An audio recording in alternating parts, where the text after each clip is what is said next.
Cop's unhappy about a court decision. Not just police. 14-year-old boy punches and kicks a cop outside Optus Stadium. Admits punching and kicking a cop outside Optus Stadium. Is surrounded by a gang of teens who cheer as he punches and kicks a cop outside Optus Stadium. And a judge lets him off scot-free. And you think... Don't worry about the judge, we'll get to that. I think the cop should have taken out his taser and shoved it so far up that 14-year-old's ass he electrocuted his tonsils, and then replaced the taser with his pepper spray, so every time that kid took a dump for the next month, it felt like he was passing liquid hot magma.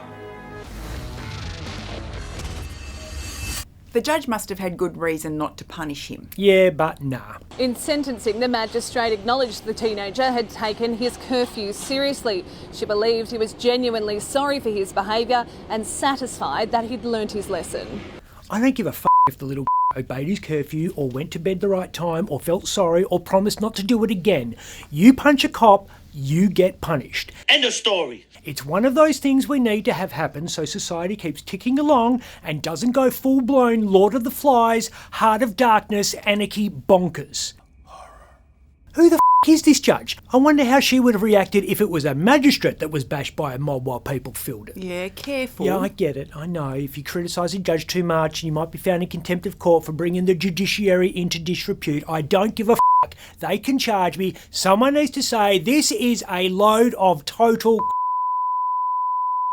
You're going to edit that out, aren't you? Yeah, already have. Okay. It's not just me that thinks this is wrong. You understand that, right? The Commissioner for Police does. Well, it's usually the police union that jumps in. Yeah, and the fact that Col Blanch was moved to publicly question the court's decision says a lot.